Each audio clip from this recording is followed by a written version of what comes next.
everybody, welcome to Film Fireside. Knives Out came out last year, 2019. It was directed by Rian Johnson, written and directed by Rian Johnson. It is so good. So recently, someone asked me on Instagram to review this movie, thank you. And I really wanted to analyze it and just dive deep into it. So this will be like a partial analysis, not as big of an analysis that I've done in the past, but I'm gonna analyze a few things. There is a lot to analyze about this movie, so I'm gonna do my best, but I'll keep the analyzing aspects brief and I'll review it a little more too. So I saw this film once in the theater, rented it when I could before awards season just because I wanted to watch it. Watched it this weekend with my family, and then I watched it again by myself just for the sake of this video. And one thing that's cool about it is I found myself wanting to watch it again. I want to watch it more and more. Now, the more I've watched it, I like it more and more the more that I've watched it, which is awesome. I love a film that grows the more I watch it. So Knives Out, I highly recommend it. It is such a fun, fast-paced, energetic movie that is it is so good. It is extremely good, extremely well made. I'm really happy with this film. I like this film a lot. First and foremost, many spoilers, obviously. Knives Out is a murder mystery. If I'm going to talk analyzing, I gotta talk to you as if you have seen the film before. So this film, I am talking to those who have already seen Knives Out. Major spoilers. You do not want this film spoiled. You want to go in and be taken on that journey. So do not watch this video unless you've watched Knives Out. I advise you to turn off your set now. Come on, I dare you. Go watch Knives Out though. I highly recommend Knives Out. When I want to analyze it, it's hard because I don't have an analysis ready. I just have specific things that are more appreciating the art and the way this film was executed, more or less. I have one major analytical point and that's really it. Everything else is just I appreciate the execution of this project and this film. So it's hard to call this an analysis, but it is. You can tell because the way it is. I'm just gonna go into analysis things. I kind of wish I had it more organized like I have had others in the past, but it's not gonna be. So, oh wow. I would argue the most analytical aspects of the film take place probably within the first 30 minutes. There are more. Obviously, there are a lot more. And there's a lot more with this than just the basic foreshadow. Obviously, I think most murder mysteries, you have your foreshadow. I will talk about the main one that is so fascinating to me because it's just so sneaky. At least it was for me the first time I watched it, and then I didn't realize it. I didn't realize it until I watched it again. Harlan Thrombey is sitting with his nurse, Marta Cabrera, and is talking about Ranson, who is revealed to be the one who is more or less behind everything. When talking about him, he mentions like a game without consequence. Until you can't tell the difference between a stage prop and a real knife. Literally, it was such a direct foreshadow.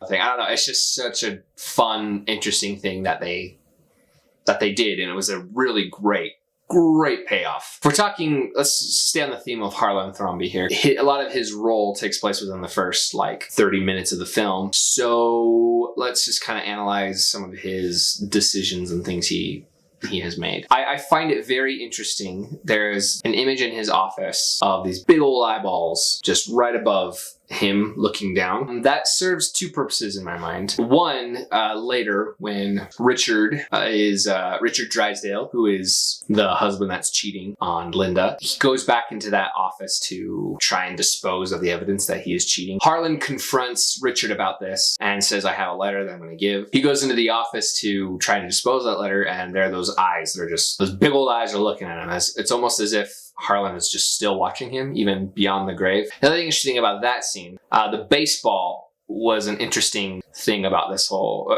it's almost like its own plot, its little journey it takes around the house. Because in that instance, just in anger, he just takes the baseball and chucks it out. Well, actually, first and foremost, the first shot of us seeing the baseball is Harlan confronting Richard. Takes the baseball, chucks it out the window. Dog gets it, gives it to Detective Blanc, plays fetch with the dog.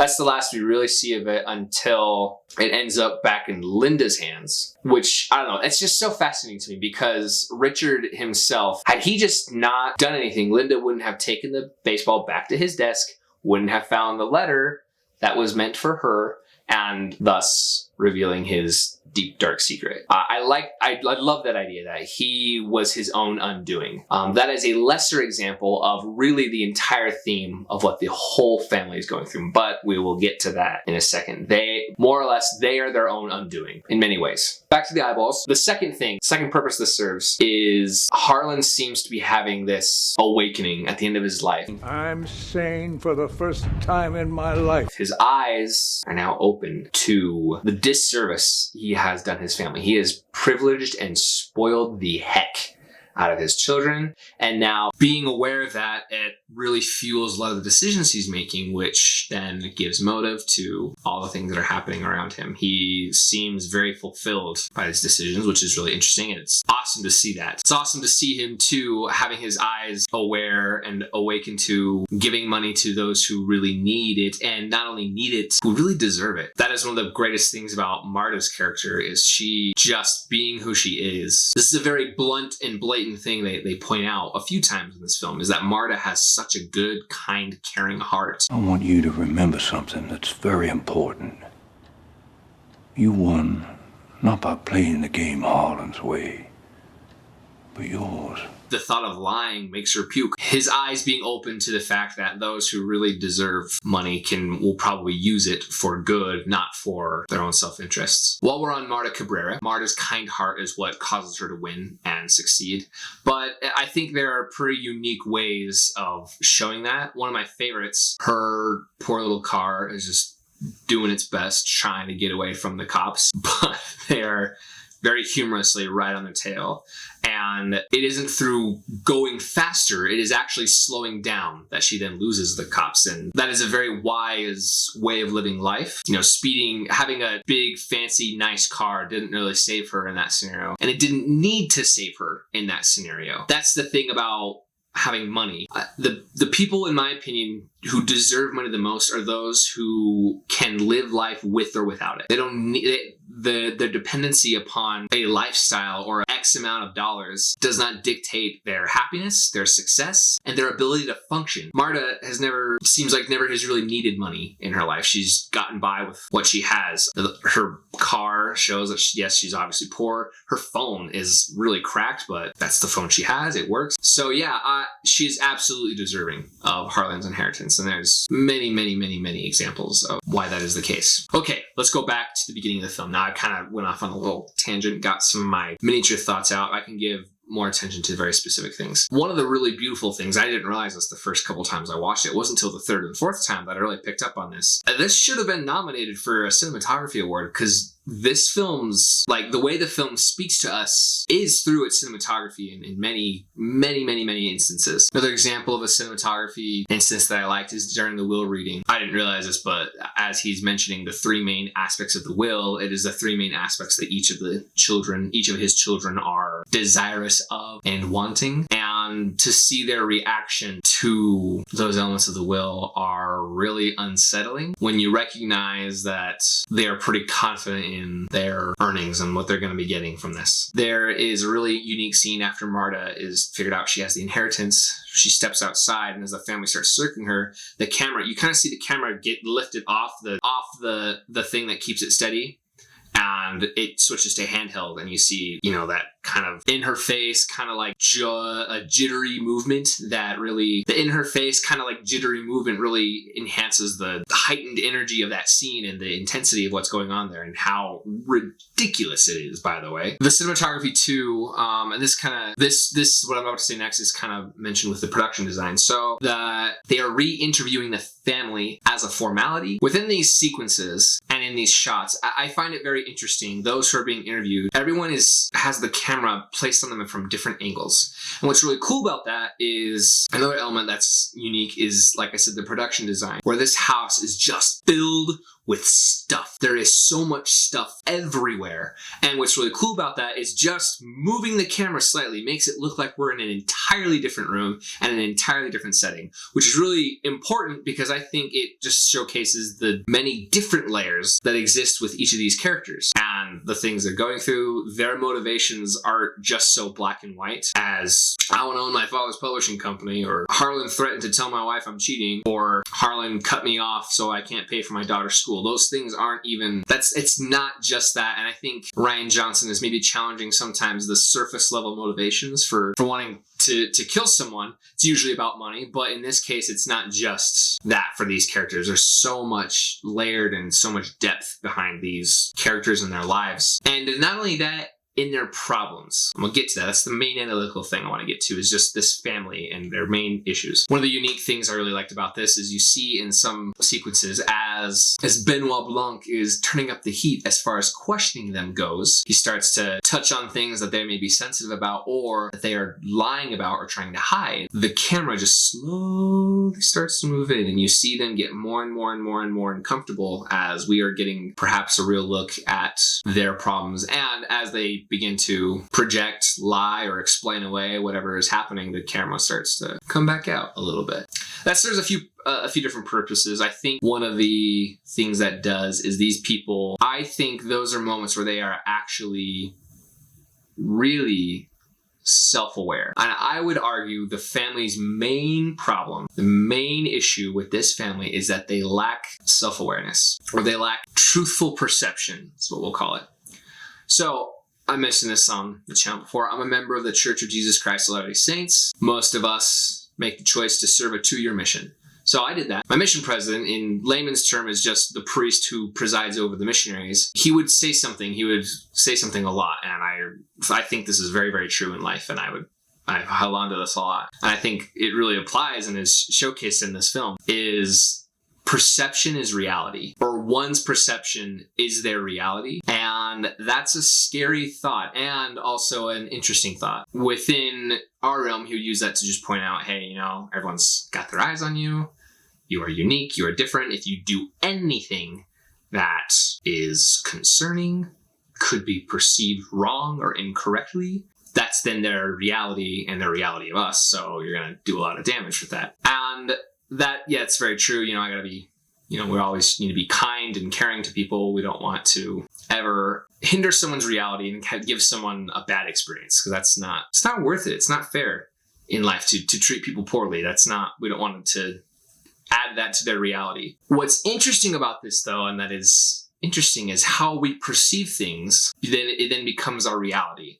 And I think that is just the main problem with this family. And again, cinematography allows for that a lot. As they're talking about the party, it's very interesting. A lot of them share aspects of that night, but they share it differently. They share it with their own spin on it, but they don't really, it's not like they necessarily are lying or that they're trying to be dishonest about certain things. There are just certain things that they perceive is how it was. For example, as Linda's talking about that night, there's a shot of Linda and Richard sitting next to Harlan as the cake is brought out. And then as Walt's talking about that night, Walt and his wife are sitting there next to Harlan Dome as the cake is being put out. That's fascinating. He remembers that night being right next to Dad during his big moment. Another one that's a little more subtle, and it's kind of funny because Marta's perception is very, very different. Richard Drysdale, as he's talking about Marta Cabrera, he just mentions, oh, she's just always been a part of the family. There's a shot of him calling her over and everyone's like, hey, having fun, blah, yada, yada, yada. But as Marta's perception of that night comes to light, we see that Richard was in a heated political debate about immigration and wanted to get the immigrant to come in here to the room so she could speak. I want to hear her opinion on this, hoping that she would be on his side. And yikes, that is a very, very different perception of that. Linda seems to think Marta's from Ecuador. Family's from Ecuador. Richard seems to think she's from Paraguay. Family's from Paraguay. And Ransom seems to think she's from Brazil. You're a Brazilian nurse. Because that's what they all gathered. And what's fascinating, I didn't catch that the first time, but because they all say these different countries, it's like, wait a minute, where is she from? I don't know if the film ever really clarifies that. I wanted to go back with that and see if she ever says, or it actually is confirmed where she's actually from. But quite frankly, that's not the point, and that doesn't matter. It is just interesting to see that all three of them had different ideas about where she's from. This film is very good at letting this family be caught in their own lies. We can just catch them in their own garbage and their lies and their deceit. But again, it's not malintentional. It's not, I wouldn't even call it racism. That in and of itself is a result of the fact that they just are so in their own world that those things tend to just come out naturally because they refuse to see the truth, they refuse to see reality, they even refuse to see the bad that's just naturally within them. Here's another thing I think that's interesting. We catch them kind of in their bullcrap. Marta comes to the house, Linda greets her. Oh, by the way, I thought you should have been there. All right, don't I was outvoted. Walt then says something to her later that night at the memorial. I thought you should have been at the funeral. By the way, I was outvoted. Here's something interesting about this dynamic. They're both lying. It's not a matter of, oh, well, one of them was actually telling the truth about being outvoted. Because here's the aspect of a funeral. So, of Harlan's children, Linda and Walt are the only, birth children alive still. Joni is a in-law, technically. So, for her to have a say in who is invited to the funeral, the people who are running the funeral, i.e. Walt and Linda, are the ones who are like, oh, well, I got outvoted, so we didn't invite you. They are the two people who would have decided who gets invited to the funeral, and they somehow both got outvoted. That is just, gosh, that is just so fascinating. It's just so, it's so subtle, it's so unique, and we just catch them in their bullcrap. I mentioned there's just a bunch of stuff in this house. The fourth time watching this film, took me 4 times, you guys. This is a film that I will watch a lot for the rest of my life. There are a few paintings, there are a few little figurines of this image of holding a head, namely your own head. I actually had to talk with my wife about this one. We both kind of came to this conclusion from our little chat. What that means exactly, or at least what the vibe it gave me was, again, this idea that my perception is my reality. If I just take my head and I'm holding it right here, and that's my view of the world. My head is here, but my body and maybe even my reality is somewhere else completely. That is a huge problem. We maybe tend to protect our own world, our own privilege, our own ideas of life, without really connecting those things in truth and in reality. So what does that result in? It results in just really vicious, not kind people. And that's the other thing too. The family, I genuinely think the family means well sometimes.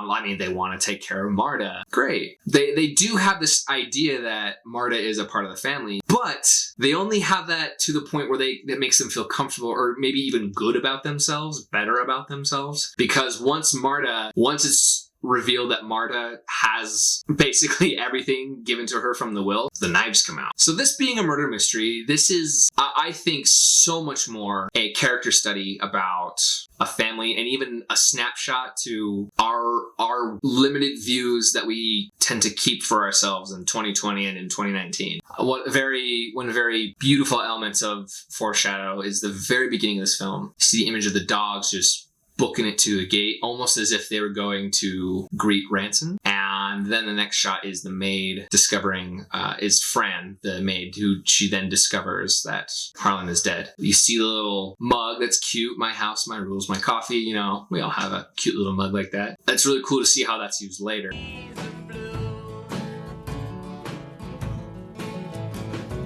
Such a good payoff. Totally think she deserves that house, and she deserves that house more than any of the Thrombey family does. So that story is I think is much more what this movie is about than it is, a murder mystery. That story is just blended in perfectly within a murder mystery. Oh, wow. I think that's all my analytical thoughts.